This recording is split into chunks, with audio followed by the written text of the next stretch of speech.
बंधुगण नमस्कार। आपण समस्ते जानिचंती जे महानदी आमर माँ आमर जीवन रेखा। गत किछि वर्ष हेलाणी आमे देखुचे जे गोटे संघीय गणतंत्र रे उपर मुंडरे थिबा राज्य छत्तीसगढ़ तार निजर मनमानी करी पानी रो वैपारीकरण करी पानी को 40 टी कंपनी को बिकी चली विभिन्न प्रकार जगारे बैरेज करी डाइक करी बालीबंध करी पानी को रोकुचंती। अनेक चेष्टा करागला जे केमिति गोटे केंद्रर इंटरवेंशन रे गोटे बाटोटे फिटू आम शासन काल रे से बाट फिटेइबा पाई उद्यम करागला नहीं। तापरे बाध्य होई ओडिशा सुप्रीम कोर्ट को गला। सुप्रीम कोर्ट रो निर्देश रे ट्रिब्यूनल रे महानदी जल विवाद ट्रिब्यूनल टे गठन करागला। आजी थिला महानदी जल विवाद ट्रिब्यूनल रे 50तम सुनानी। से सुनानी रे जेतबेले सारा राज्य अपेक्षा करी बसिची जे कौन हबो तार प्रतिफलन कौन हबो आगु को कौन हबो से समय रे राज्यवासी दुखित हेले जे ओडिशार जे एडवोकेट जनरल आजी तांको पाखरे समय नथिला जे सीए जाइकिरी से सुनानी रे उपस्थित रहिबे। ताकू नहीं मान्यवर विरोधी दल नेता बिजू जनता दलर सभापति गोटे प्रश्न करथिले जे महानदी जेहेतु जीवन रेखा जेहेतु आमर लाइफ लाइन आमर माँ तार समाधान पाई आंतरिकता एवं प्रतिबद्धता दरकार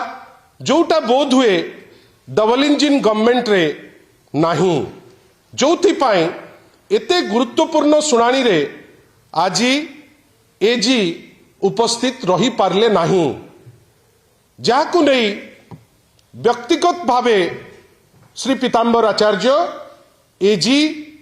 उत्क्षिप्त होई से ट्वीट उपरे गोटे ट्वीट मध्य करी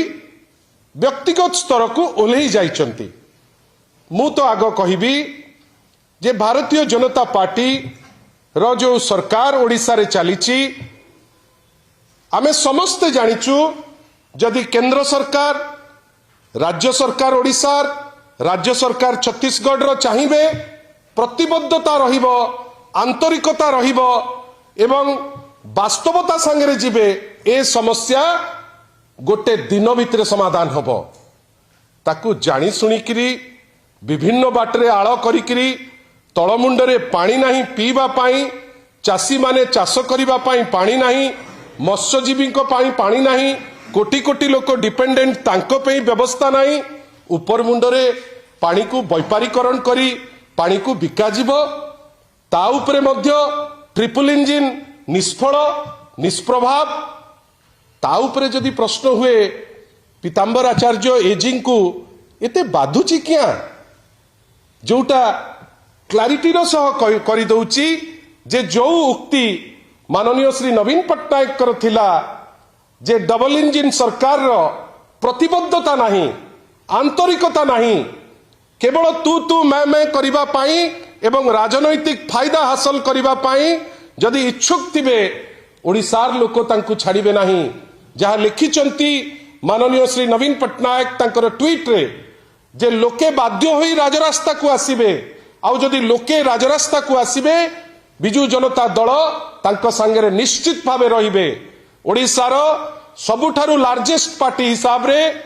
ओडिशार 4.5 कोटी ओडिया जहाँ को भल पाती माननीय श्री नवीन पट्टनायक जार सभापति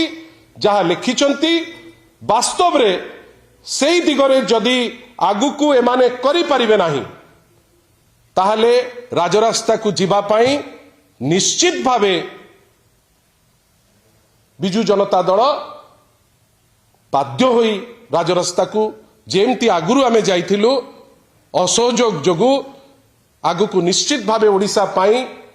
आमे राजरास्ता को जीवु। आउ गोटे छोटिया कथा कहिचंती तहबिल रु कोटी कोटी टंका लीगल टीम को दिया जाइछि ठीक अच्छी एटा तो आपण एजी महोदय आपण एटा आरंभ करचंती वास्तव रे जो लीगल टीम कथा कहिचंती काई सतरे कोन जेतबेले नुआ सरकार आसीची एजी ऑफिस रे जदि एजिंग कर साहस थिबो एवं एजिंग को टीम रो साहस थिबो आमे आरंभ करिनु